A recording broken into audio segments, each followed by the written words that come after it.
Welcome to Call with Dads. Let's talk.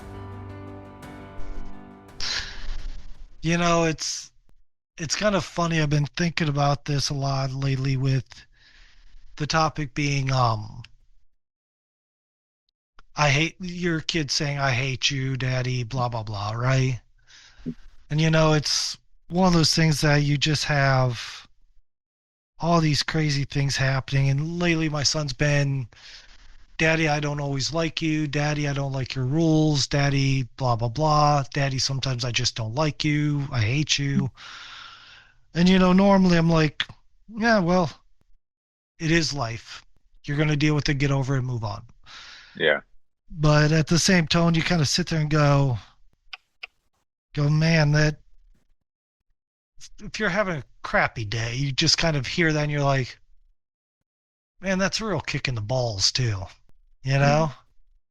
So just with all that, I'm like, it helps if I spell this right. It kind of got me thinking, if I'm sitting here thinking about it, I know other dads have dealt with it. Other dads have had to, and yeah, we're dads, toughen up, shut up, move on, etc., etc. But on the same note, it's kind of you have that kick that kind of tells you like your kid says something that just feels like a dagger. I mean, Tom, I assume you've dealt with it more with having older kids. Pancakes and our kids are about the same age, so I don't know. I don't know his daughter's age if she's saying that kind of stuff yet or not, but Oh yeah, yeah. She's been I was saying it gonna since say, she's two. Yeah, for me, I don't know. When she says stuff like that, it's hard for me to take it serious. Mm. She's a kid, and she's only mad at me because I took away her dolly or whatever it is I took away. So half the time, like, I mean, I I mean, it was just last night, just last night. Um, come home from school, typical routine.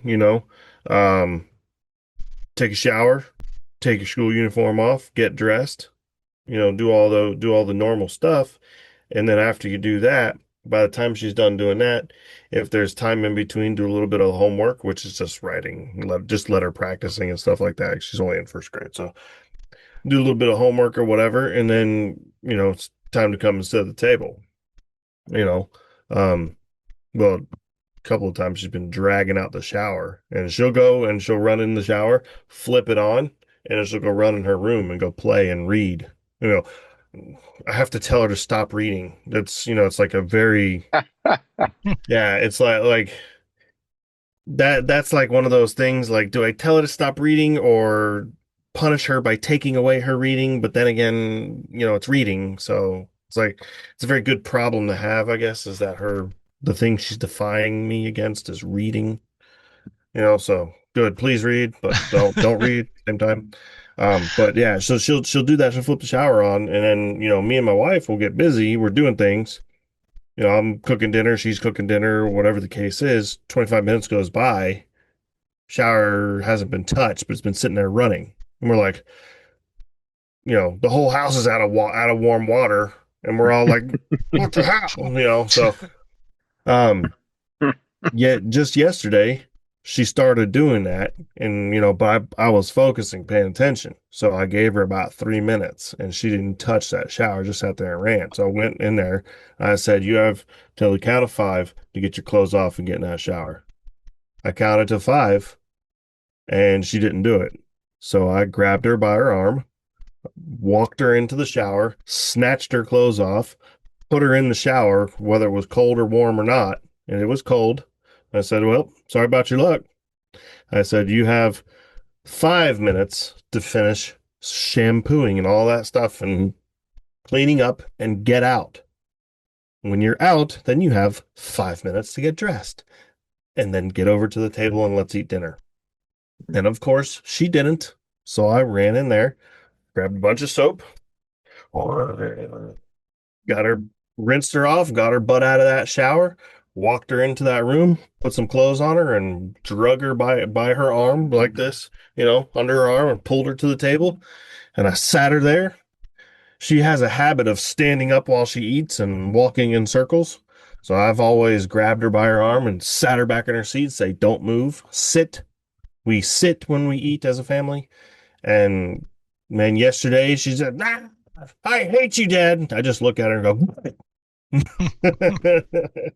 so it's like, I mean, wow, there's it's like a point in which you got to care more about the reality of the situation and more of proper discipline, proper rules, obeying parents, working all these things out. I got to care more about those things than the whiny feelings of a 6-year-old.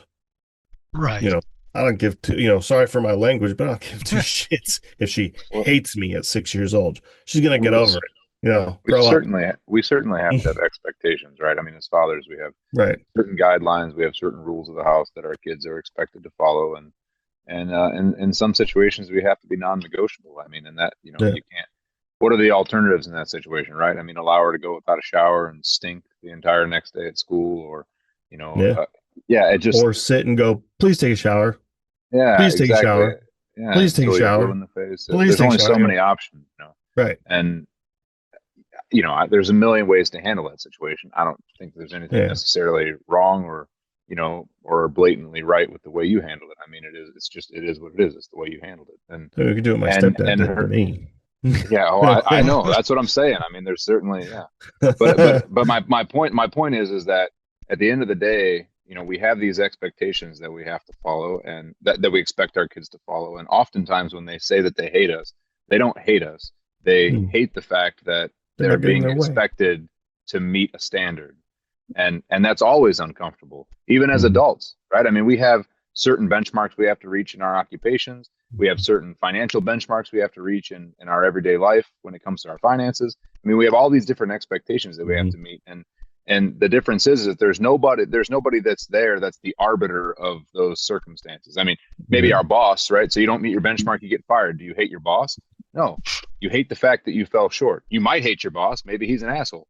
But that's not the point, right? You're getting fired is not the reason you hate your boss. It's like that is a distaste for the fact that you fell short of some sort of benchmark. And then that's what it is as a kid, right? I mean, our kids don't hate us.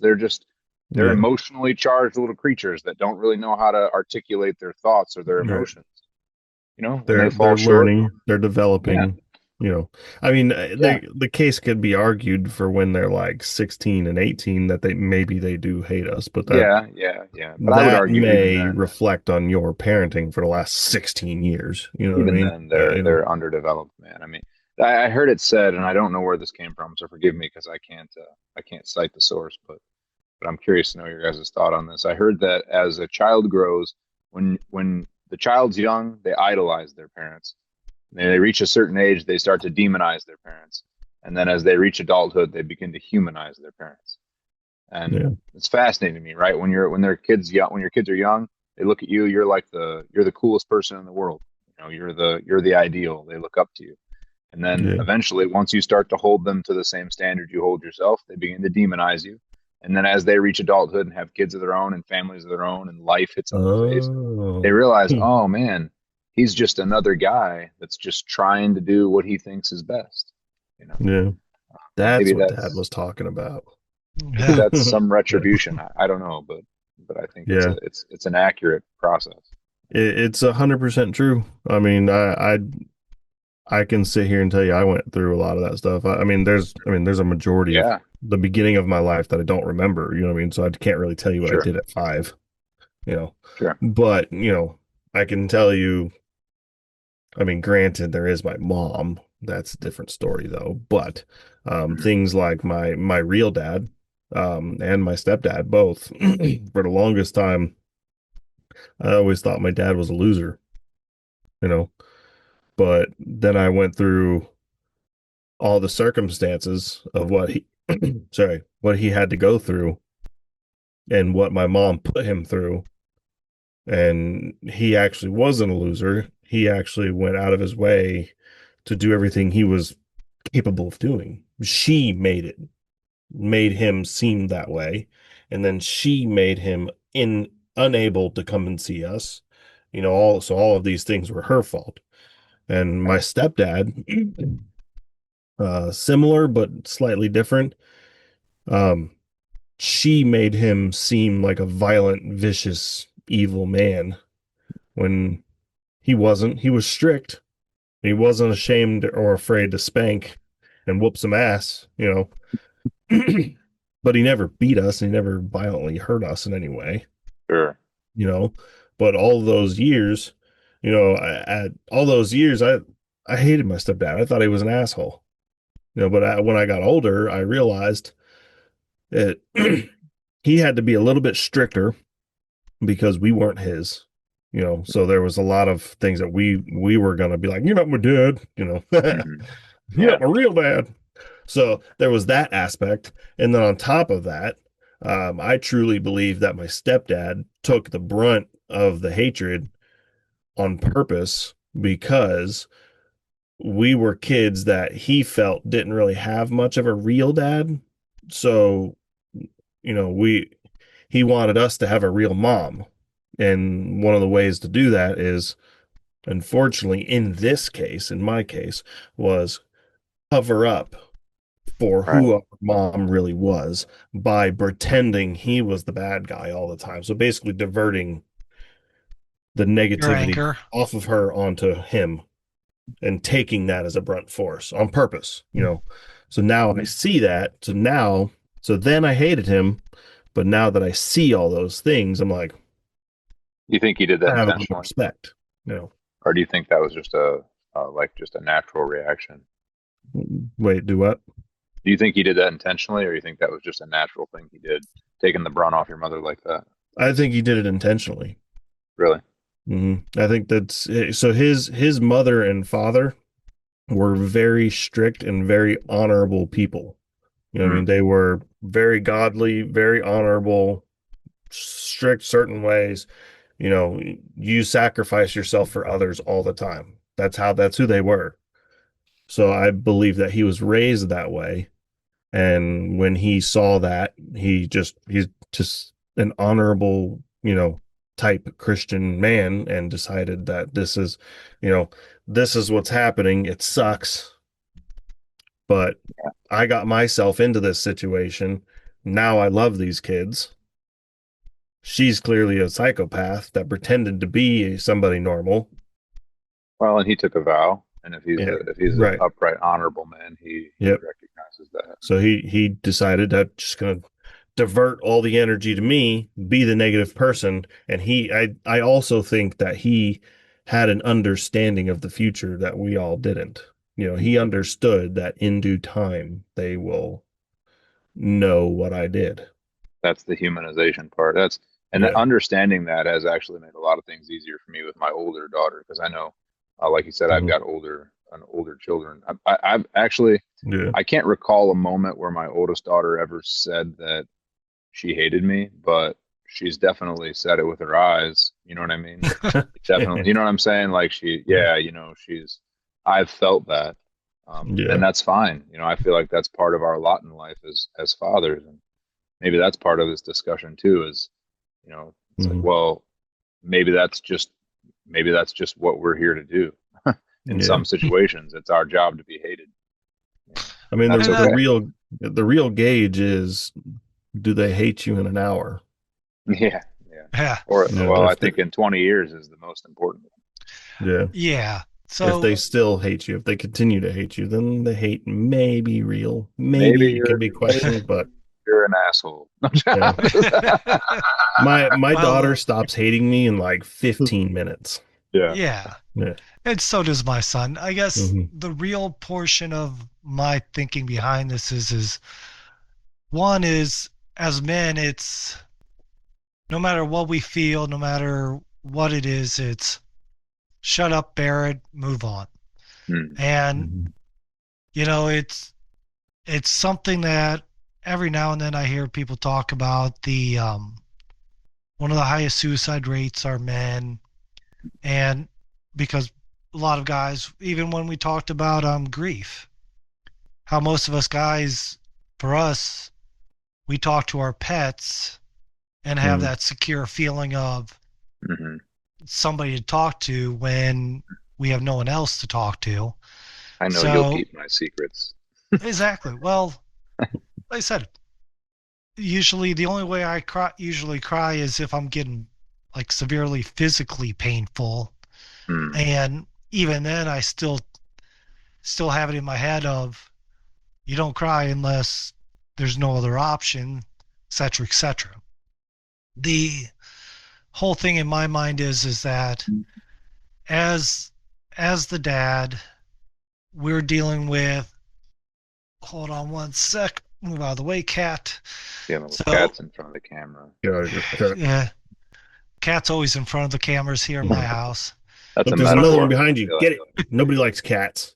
It's an attack kitty. She even attacks the other kitties.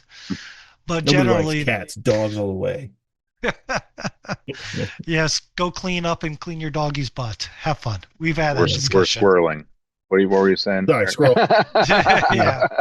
Anyways. Why is it always my fault? Yeah. Huh. Well, you started. I followed. I hadn't noticed. Sorry. Anyways, generally the fact is as men we have to be the rock. We have to be, and it's not a bad thing. That's our role in life, is to be the guys taking care of things. But on the same note, it's like when your kid tells you I hate you or gives you that look, like, yeah, my daughter's giving me that look like I want to kill you kind of a look. And she's only 3. So if looks could kill, I'd watch you die. Yeah. But generally, my kids come up and like a few minutes later, like Pancakes says, is loving on you, all this. Hugs and kisses. Sorry, Dad, or whatever the case is. Yeah, not even sorry, just hugs and kisses. Yeah. But generally, almost every time. The thought behind it that I was having is, as men, even the punch in the gut, you have a bad day. Like my example for today, literally, like Pancakes and I was talking before you got on, Tom, was just him and I both swamped with our real jobs. Basically, I have stuff I have to get done for my kid, and we have a nanny that we have employed so she can be with him while I do other stuff, and she just gave her 2 weeks notice today. And it's like you just start having these things piling up, and for us it's like, it's shut up, okay, we'll deal with it, we'll get through it, life is life, all this stuff. I'm also working on trying to advance in my company. There's something possibly coming up that I want to get, so I have that on top of it. So like, as guys, we work harder, we do everything we can, we keep our mouths shut, we only talk to our pets, and we sometimes talk to our wives, but our wives really don't want to hear us complain all the time. I mean, if they wanted that, they would have married a woman. Right. But the general that's a biological thing. Right. Plus, you can't give them, the more bullets you give them, the more ammo they have to shoot you with. So exactly. don't give them more stuff. This does not constitute marriage advice. Well, you just don't give them ammo in an argument. If there's an argument and stuff, you don't give them stuff to talk about or bring up the past. I think also they need to feel secure, and I think that the more you kind of unload your emotional baggage on them, the more that they see you as unstable, and even if it's subconscious. I mean, women are like, "Oh, he never talks to me," and then you do, and they're like, "Huh, this isn't like what I thought it was." Just the right amount, a little bit here, a little bit there. Yeah. Right. Sorry, Eric, continue. Oh, you're fine. I think a lot of it is for our wives. They see these TV shows and these books and audiobooks and all this where the sensitive guy is one thing. Ugh. Yeah. And Oh, no. He's sensitive, but he's also a billionaire werewolf. yeah, exactly. He's But got things to compensate for the sensitivity. yeah, but in all truth, for us, like my wife loves the fact that I'm strong, I'm masculine, I have that manly way about me where I'm not going to sit there and be crying at the wind blowing or be all this kind of stuff.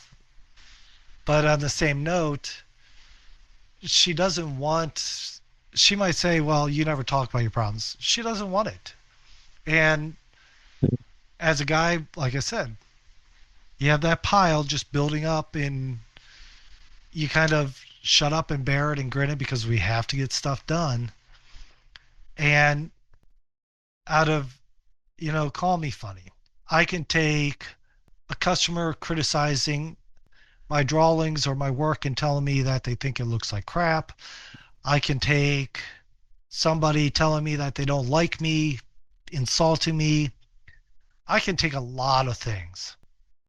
But I think for fathers, at least dads like me, I'm assuming dads like you, but you know what they say when you assume. The general fact is when your kids or your family says something, that kind of hits you differently. Yeah. And with everything we have going on, and I don't know about you guys, but just how do you guys deal with all that pile on and then all of a sudden that just even if you know it's they don't mean it, it's just what it is. Like my son literally said, Daddy, I don't always like your rules or don't always like what you say. And I'm like, yes, you're not always going to, blah, blah, blah. So we have that discussions. But I'll at the just go same like this. time, yeah. But on the same note, like, Listen, you little shit. I'm just yeah. Yeah, right. Fuck But care. on the same note, you hear like my son telling my wife when she's putting him to bed, well, I don't like daddy. And I'm sitting there going, well, that's interesting. Me neither. Yeah. You and I both. Am I making sense in my ramblings Oh, or no? 100%. Like Oh it's yeah. tough. It's tough for me. This is kind of my thought a little bit. Like because you're right. It's like it cuts so deep when our wife or our kid criticize us, or God forbid they say something as drastic as I hate you. That's like the epitome, right? Um, Right. and in my mind, it's like, what do you mean? Like I do all of this for you. Yeah. Mm-hmm. Everything I do, the hours I work, the 60-hour weeks that I put in, the sacrifices that I make, it's all for you. What do you mean you hate me? You know? And again, it comes back to that process of, idolization, demonization, humanization. Is it's like I Not gonna know feel, until I get older. yeah, exactly. That's like a man's reward. It's like when you're like, in your 60s, 70s, and you can look, to use poetic language, you can look down upon your posterity, and feel the respect that they have for you, and understanding that you've built the foundation of this family, you know. Yeah. Well, to me, a lot of that stuff actually boils down to like a ton of things. So for one is how the difference between the mother and the father. This is why the man is, biblically and even without biblically, historically, the man is the leader of the house. So like naturally men think macro, whereas women think micro, which is Yes. just a way of being. So all women think in the now. Yeah. That's why you look at gentle parenting comes primarily from women. It's majority women. It's majority a feminist style parenting thought because it's right now. My wife even does it. And my wife is an advocate for hating feminists. She can't stand feminists. She's like, oh, they're so purple haired idiots. They're all fat and ugly.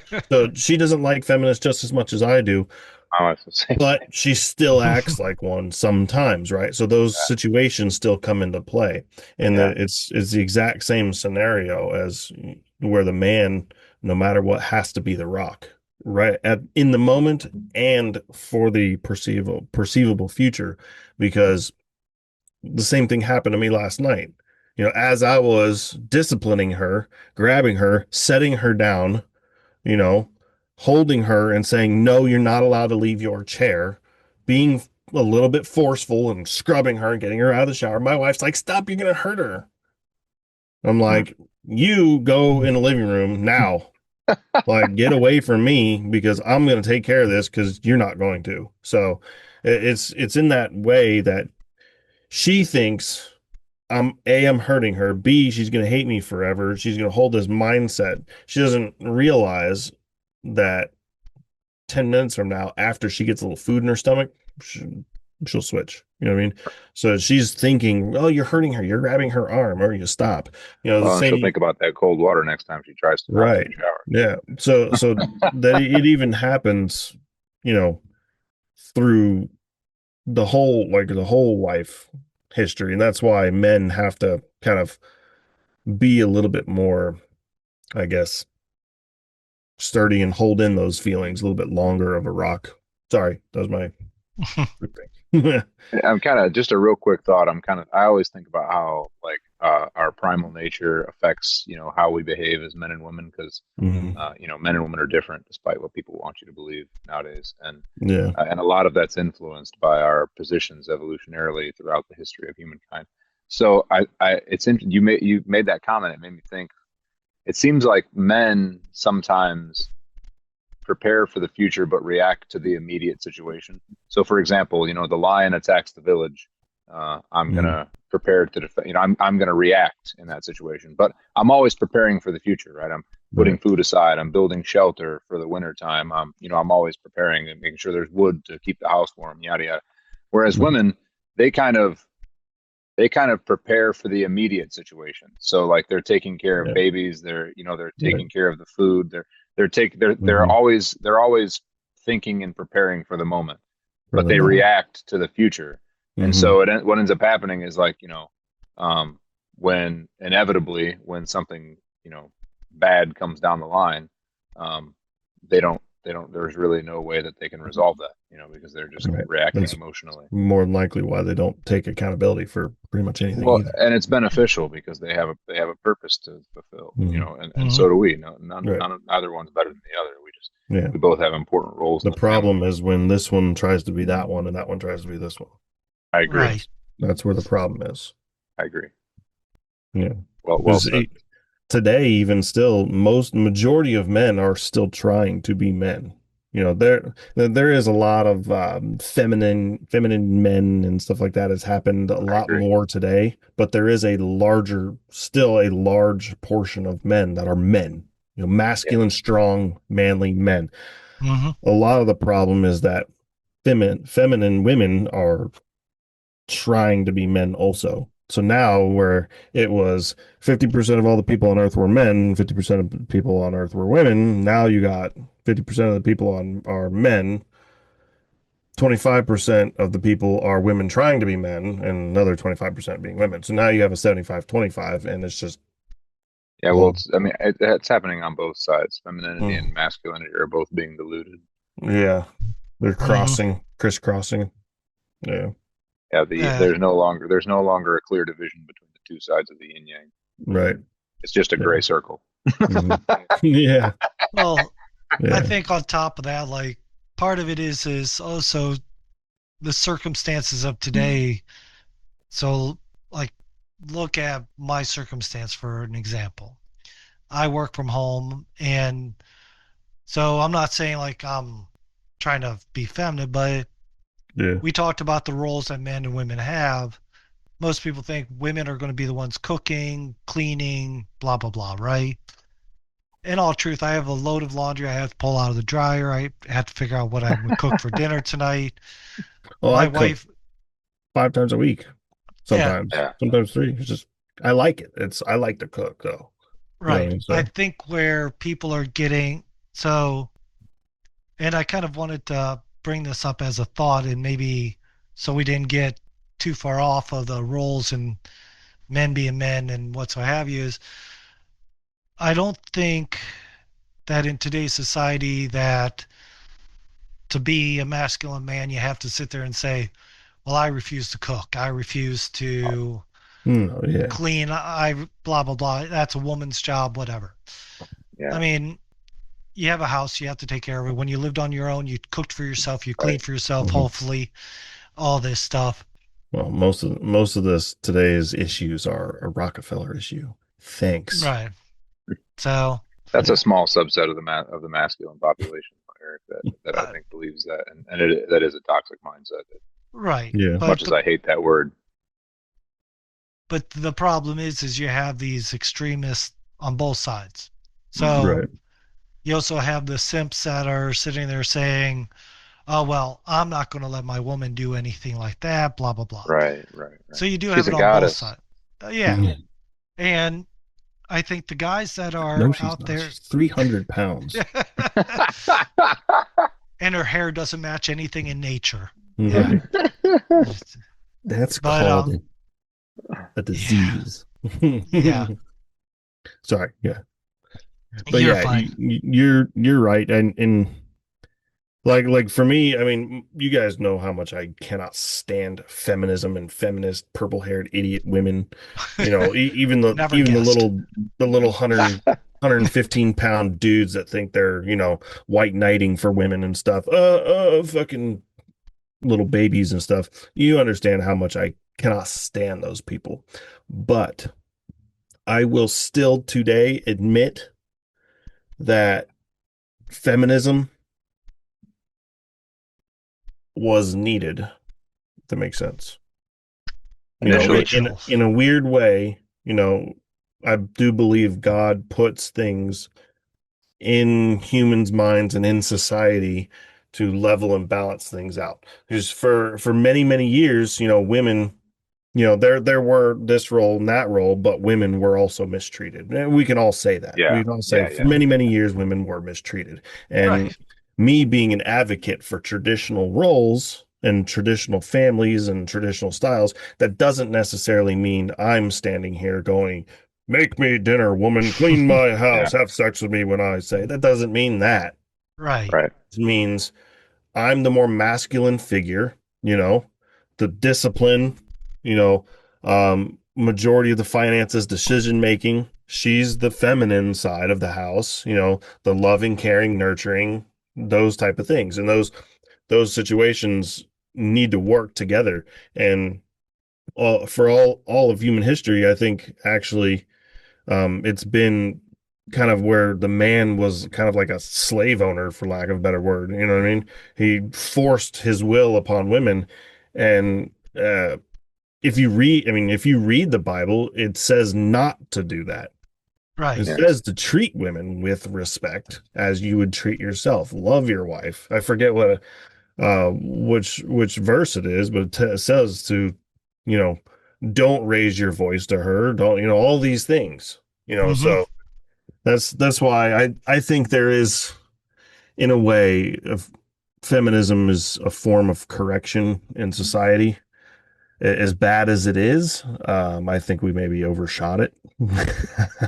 I agree with you. I mean, women's rights movement was important. You know, I mean, I do think that I agree with you.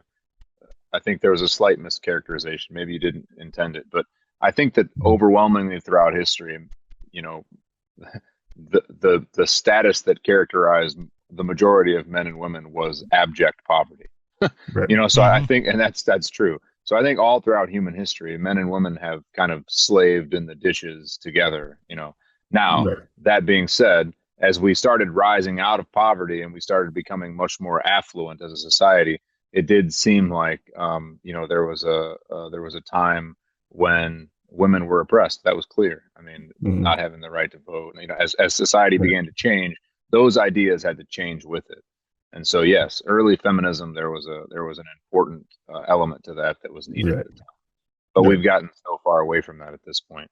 And back to Eric's idea about that's kind of a weird thought, is that, you know, well, because I'm masculine, I don't have to cook, or because I'm masculine, I don't have to clean. Those are not the roles that characterize femininity. You know, cooking Right. and cleaning are not the roles that characterize femininity. They're much Right. they're much more meta than that. You know, Mhm. and if you're Right. looking at it in that way, you're completely missing the point. You know, Mhm. honestly, yeah. I mean, I could go into depth, but I think you get the idea. Why is my laundry not folded?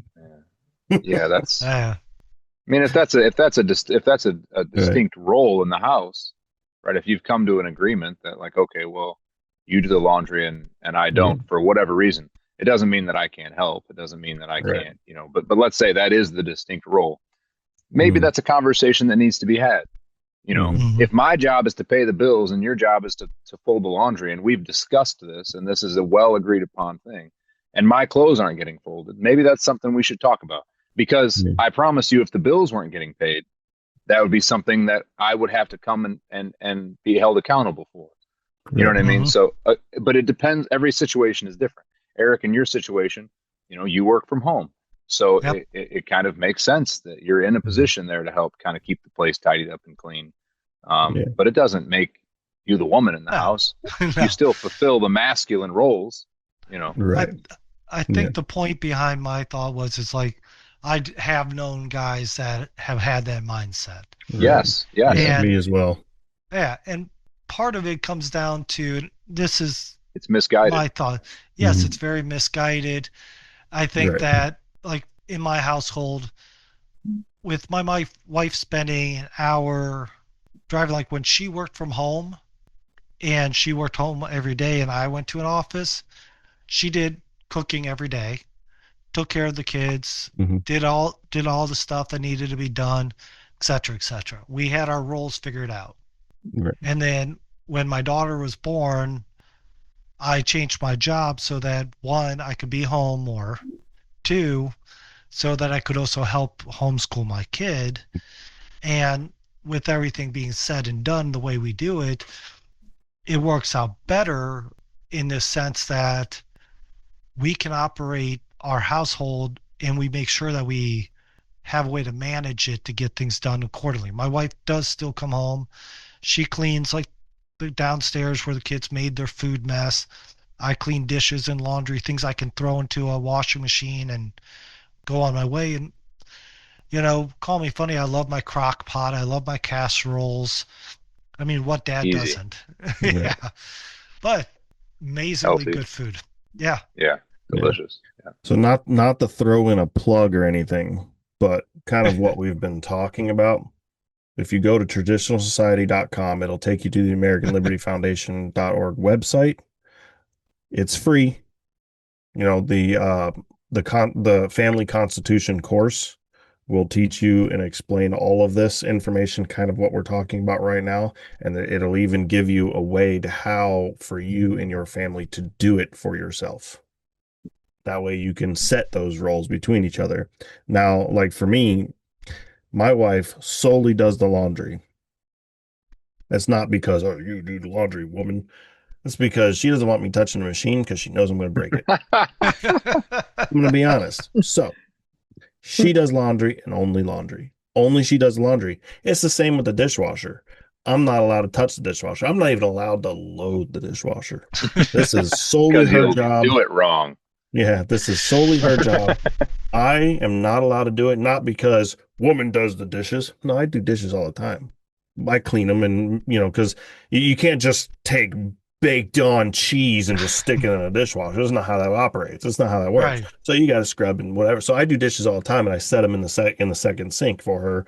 She loads them and does the dishwasher, because if I load them, then probably a third of them will fit and they'll be all like screwed up. So I didn't No, know there I- was a wrong way to load the dishwasher. That's until what my I wife said. informed me. There is. I thought you just shove it in there and close it. I hate to say it. I am the only one allowed to load my dishwasher.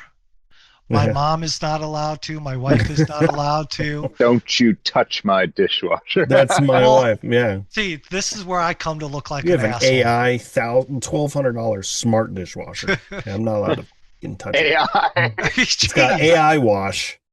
Yeah, we don't have that. We have the basic dishwasher.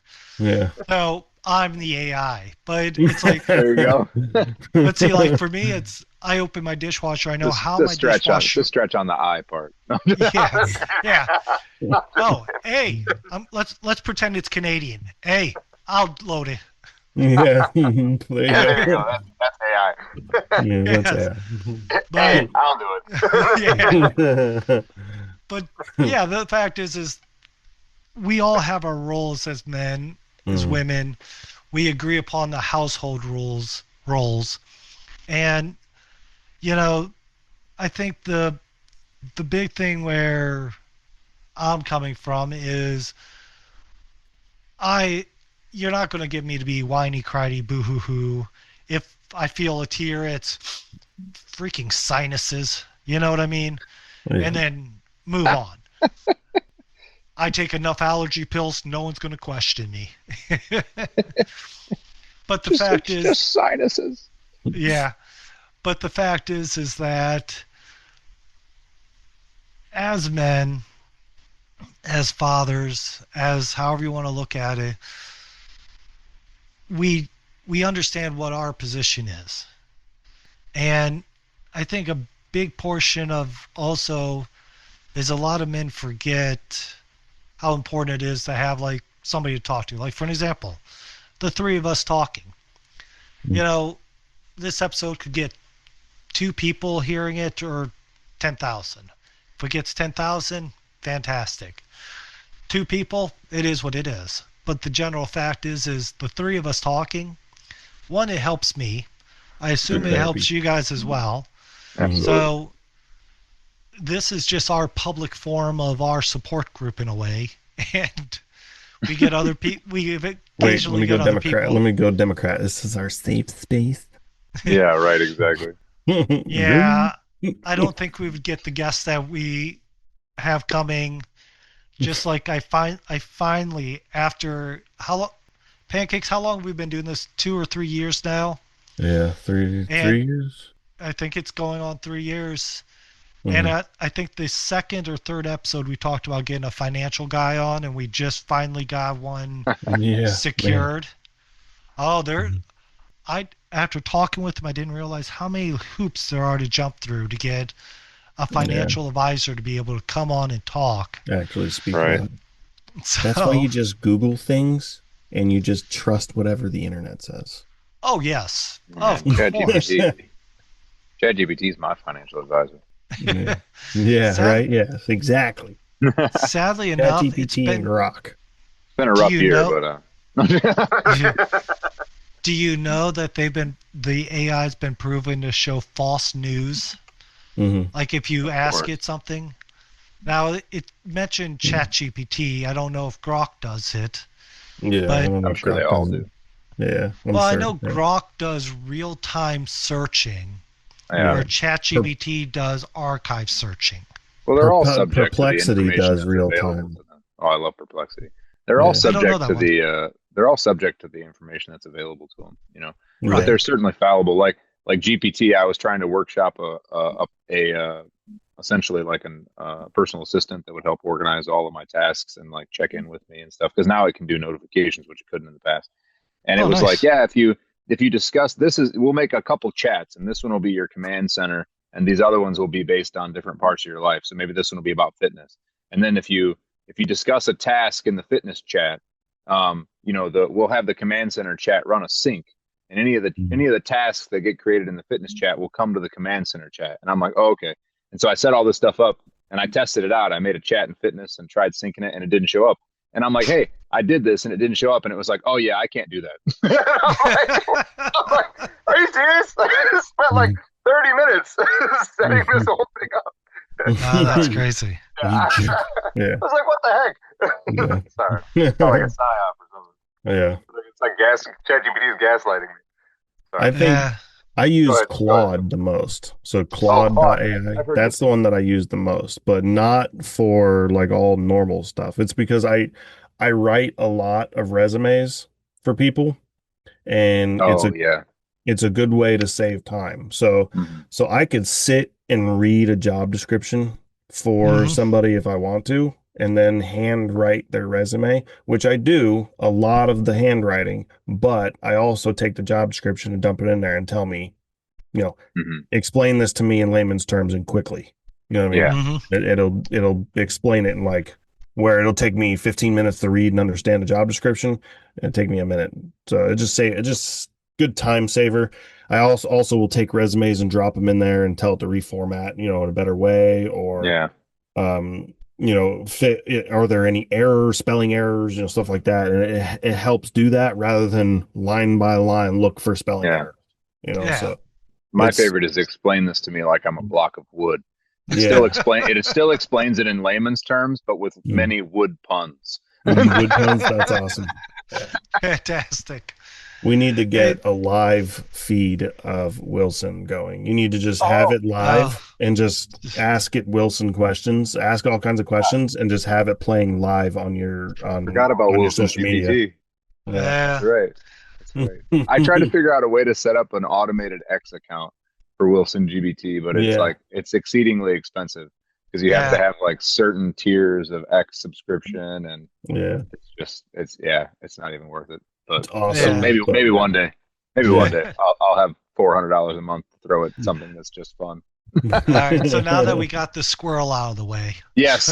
Continue. Sorry. Continue, Eric. Back to the topic. Sorry. Sorry. No, it's Was fine. that one my fault? I I have think that no might have been my idea. fault. I know we started with Uh-huh. AI, dishwasher, then Yeah. I made a bad pun joke about Canadian Ah, AI. yeah. So it And was my fault. AI well, dishwasher. My fault. Sorry. well, we all took the bait. Yeah, we did. All right, Eric, continue. Yeah, so, but overall, everything being said, as we've discussed, I mean, I think a lot of things come down to us trying to figure out, and you know what? Let's use this AI rabbit hole squirrel thing that we did. Like I know, like we talked earlier about how us guys, we talk to our pets, we talk to each other occasionally. A lot of guys forget to talk to each other. And a lot of us guys, like, you're not going to get me to go to a therapist. There is no way in God's green earth. Just like I'm not going to let somebody give me a massage, some stranger rub my back, because the likelihood is I'm going to try to elbow them, or I'm just not that comfortable with They might strangers stab touching me. me. I'm a weird person. Some of the things I've seen in I'm my sore. life. Stranger things have happened. Anyway, Anyways, we're squirreling again.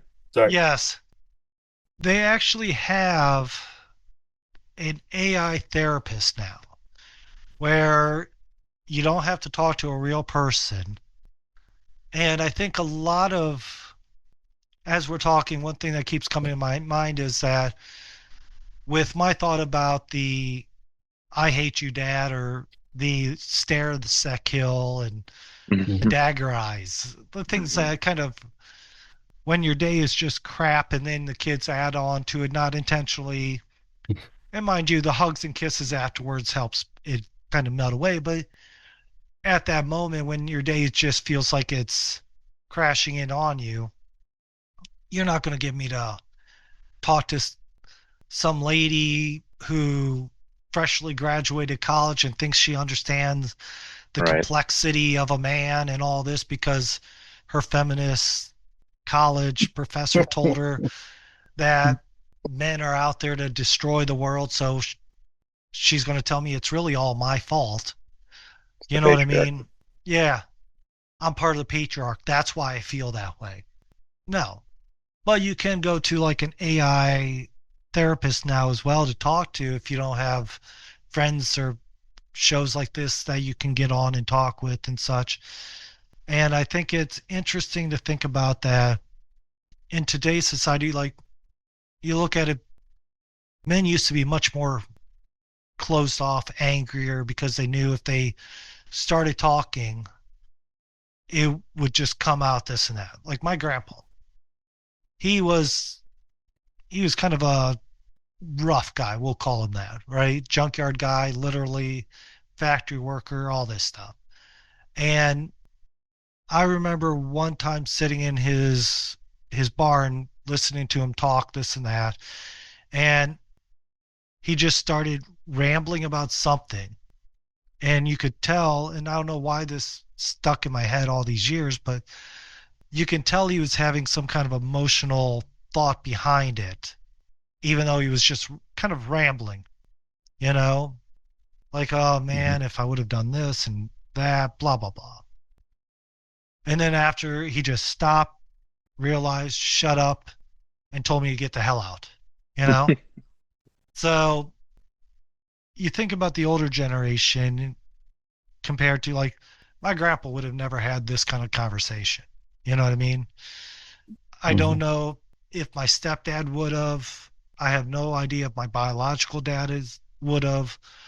But for us, with the understanding that keeping it bottled inside just to kill ourselves, to get ulcers, to become alcoholics because we're bottling it up inside, blah, blah, blah, isn't the best of choices. I mean, don't get me wrong, you can't see it. I blurred it out so you can't see all the wine bottles in the back behind me. But that, and I don't want the government knowing I make my own. But too late. Now you did it. Yep, you just told them. Yeah, if they haven't figured it out from the other comments that I made on other shows. But the fact is there's so many different avenues out there to talk nowadays that do you think that men really need to keep it all bottled up inside like we have through generations? Or to an extent, yes. I kind of want to explore. Yeah, as a proper balance. To an extent, yes, there is a proper balance. Yes. But okay, let me ask this way then. So you can't vent to your wife about everything that you're feeling. For most part, like I said, men, we talk to our pets. That's now the pets can't talk back. It's basically us talking and just getting some physical purring or a dog drooling on you or and my whatever pet looks it might like be. A retarded gargoyle. So well, look at what you got. I mean, but the general point of it is most of us talk to our pets, but we have avenues now to, one, no, we're not alone because we can talk to, on a podcast, we can hear podcasts, hearing guys go through the same thing. You have AI therapists, so you don't have to talk to some crazy blue hair lady that. I want to do that.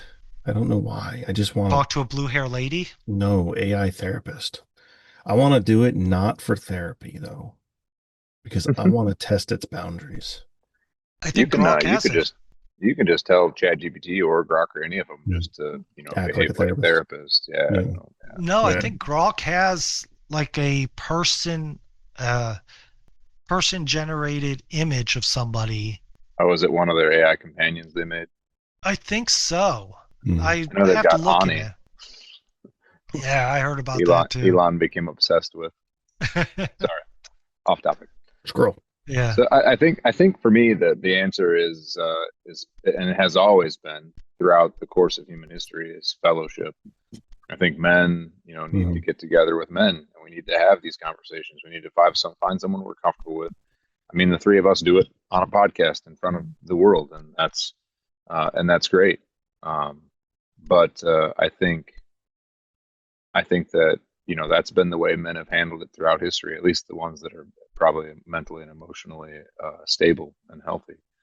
I know I have a handful of men that I get lunch with occasionally, I get breakfast with, and we just talk.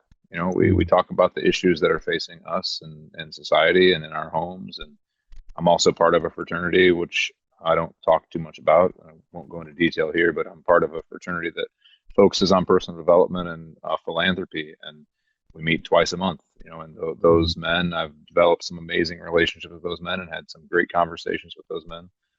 And I think that's the answer, honestly, is the fellowship. I mean, AI is great. Therapy, we know, is all, at this point, they're all indoctrinated. We can't really talk to our wives, can't talk to our kids. I mean, we can, but not to the extent that we probably need to. So yeah, I mean, there's our pets and there's fellowship, and our pets can't give us advice, so I think fellowship is probably is one of the best options in my opinion. It certainly worked for me, and I would encourage other men to do the same. Yeah. I would say for me, yeah, I agree with like fellowship and having dude friends. It meant even if it's just broing out, you know what I mean? Going and just yeah. Even if you're having just some like beers. shooting guns, chainsawing stuff, and smoking cigars. Like sometimes you just got to bro out, or even sitting down and having real conversations. Either or, you just got to do something. The other thing that's kind of helped me not to be all like, oh God, Jesus, and be all weird about it and religious, but I wanted to read the Bible for like studying purposes, because I've never read it. I'm 40 years old. I'll be 41 in like a month, right? Never read the Bible my entire life. Not even I've never read a single sentence. I've never even cracked open one other than to be like, what is this? It's weird. And put it down. It's been in my entire life. I decided to read it I started about a month ago. Mind you, I'm still not through Genesis. The Bible, the Old Testament's hard. Genesis is really difficult. Wait till you get to Job. It's like a poem. Oh my goodness. Then and Leviticus. Good luck with Leviticus. Yeah. So I don't know. There was like, it was like, I don't remember. It was like Genesis like 8 through like 19 or something. It was like Adam was begot so and so, and so and so begot this person, and lineage begot this person begot this person. And Adam was 396 years old that begot four children. This person. They were all 220 years old. Begot this person. They begot this person. That person begot that person. And it's like, and it's the whole. There's no sentences. It's like 87 generations. This person begot this person, and that person begot that person, and then all of their ages. And it's like 12 chapters of just nothing. Yeah. It's like that's family tree. Yeah, that's trying to get through that was pretty hard. But anyways, squirrel. Back to the topic is I started reading the Bible, and I think doing that kind of has been helping a lot, because there's a lot of stuff in there that's is pretty interesting. And I'm granted I'm only through Genesis, but I mean, once you get past all that so and so begot so and so portion, it's only like 7 or 8 to like 18 or 19. It's like right there. But once you get past that into the Genesis 20s, it'll start to have sentences and stories again. And some of them so far, but they're pretty interesting, as you kind of read and focus on them. And then, so I'm using an app, and each one you can use the app, and then you can kind of do commentary and see what it says, what people say about it, what the meaning of it, and all that stuff like that. And that stuff kind of helps you understand. I would say doing that has kind of helped me focus a lot of my energy properly. Kind of take away from any negative mind thoughts or depression feeling and stuff like that. Because I mean, as any man, there's plenty to be depressed about, and it's a choice to be depressed about it. And I am choosing not to be, and finding ways to do stuff to fix it. Such as I don't have a lot of friends where I live. Pretty much none. Same here. Like practically zero. I'm just starting to get close to one family where the husband is really cool, and just starting to get close to him a little bit. But where I'm at, it's like nothing. There's nothing here. No one. So it's been me and me alone. So I've been doing everything I can to try and find other ways. Yeah. This podcast being one of them. Right. So I just started doing the Bible, and the Bible has actually been helping, oddly. So, yeah, the Bible is an amazing resource. Mm-hmm. I choose to read it allegorically, and I think that offers a lot of insight. And I joined a real estate investing group. That's been very helpful, because it's pretty cool. It's interesting to know this stuff. Oh, I agree. I just if I find people that I think I click with, I just ask them if they want to get lunch. Mm-hmm. Some people are like, probably think I'm gay or something. And then they never do. But I mean, it's like other people, like I've had people I clicked with. Like one guy was like my my eye doctor, you know. Like I saw him a couple times and we always had great conversations. I'm like, hey, you want to get like lunch sometime? And he was like, yeah, sure. Like, all right, cool. I was like a good friend of mine. You know what I mean? It's like just weird, you know. But it's sometimes you just see someone thinking to click with, just see if they want to. Yeah, you know. That's yeah, for sure. I used to have a real estate buddy I would go out and have lunch with occasionally, but yeah, he ended up going through a divorce and then ended up kind of disappearing off the map. But I mean, that happens. Yeah, but I'm in the same. I still have my military buddies. They just live in different states, so the only thing we really do to connect and talk to each other is send each other racist and sexist memes and reels. That's pretty much it. Yeah. See, for me, it's all. I grew up in Ohio, and all the friends I've had in Ohio, this and that. Like I have friends in Northwest Ohio, Columbus, Ohio. When I lived in Ohio, I had a lot of friends. And you'd sit there and go, oh, well, you'll keep in touch with them. I have a buddy that I've known since I was, oh, criminy, probably 10 or so years old. And I found out he got sick. Like he's had things happen to him. And like I didn't find out about these things till like months later. Like literally one of the stories I told here a long time ago was when he broke both his arms. I guess he came out of his bedroom, fell somehow, put out, and landed some way where he broke both his arms. Jeez.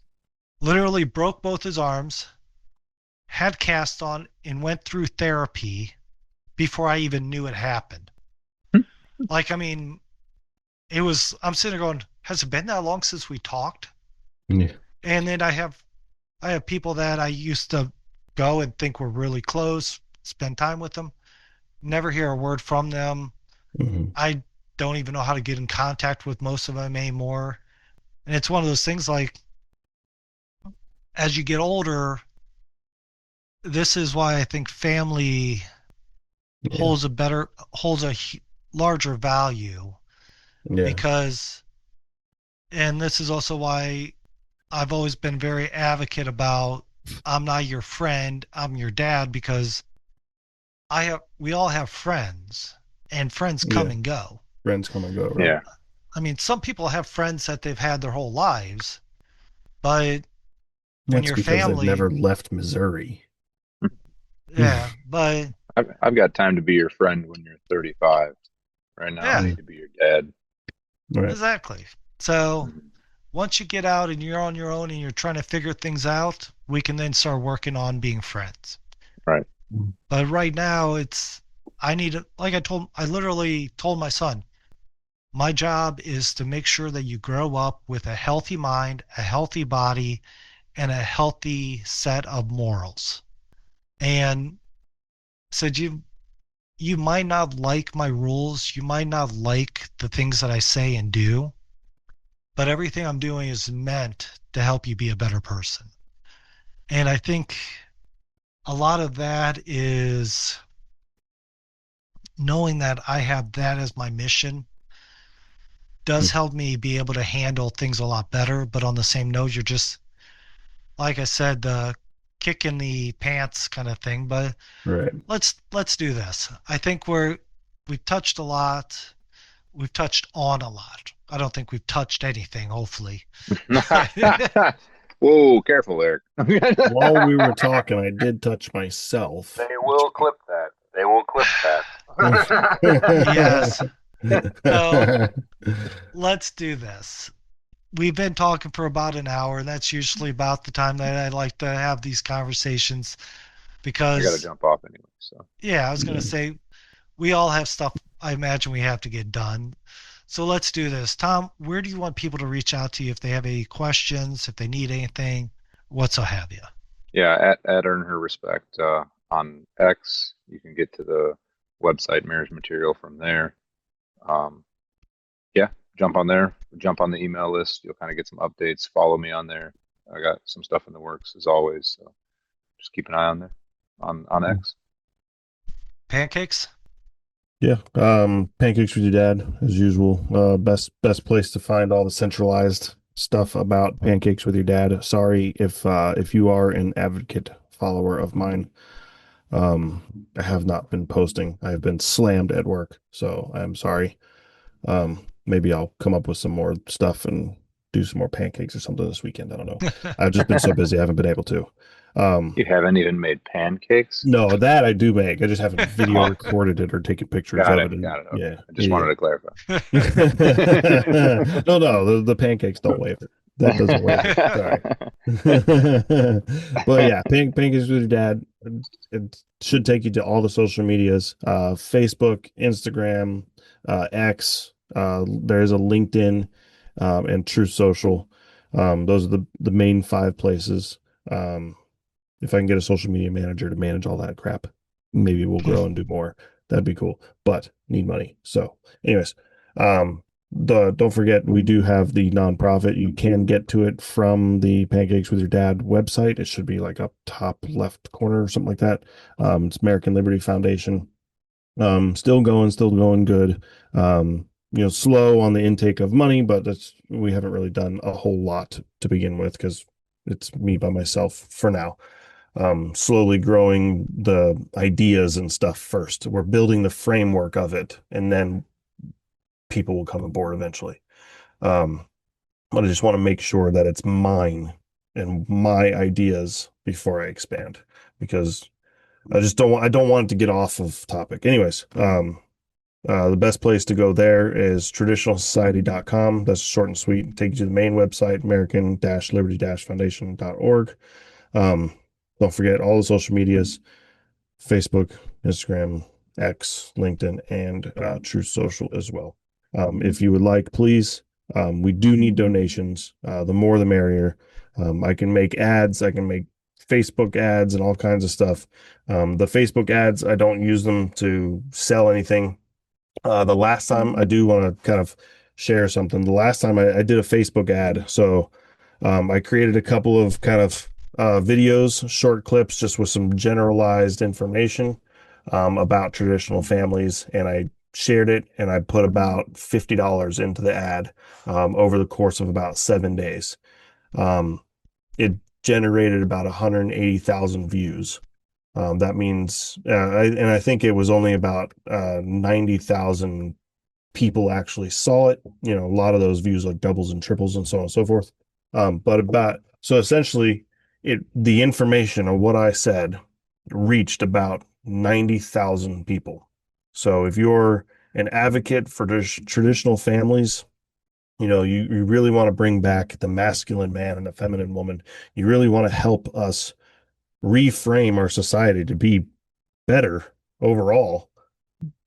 Well, $50, we reached 90,000 people. So that just shows you. If you donate, please donate to the website. It is all tax deductible. It is a 501c3. All of the money goes right into the account and is used for that stuff. So that's just one idea of what we're trying to do. Social media is one of the biggest frameworks of the negative mind in today's society. It's not everything, but it's one of the largest causes for everything. And that little bit of money, maybe it changed 10 people's minds. We don't know, hopefully, but just an example. Anyways. Right. And the nice thing about it is you can go to callwithdads.com, where American Liberty Foundation has a link on there as well. You have a profile for Tom, Mr. Pancakes, and myself all there. So you can, and we have links to find our accounts in our profiles. So there's always that option too. So callwithdads.com is where you can find our YouTube. You can find us on Rumble. You can find the audio podcast. You should be able to find us everywhere that you listen to your podcast. So we're about everywhere. And with that being said, it's really good to have everyone join us. And we'll look forward to having you guys join us again later. So guys, hold on for me a second. This is the end for everyone else, but we'll talk for a few more minutes. Thanks, everyone.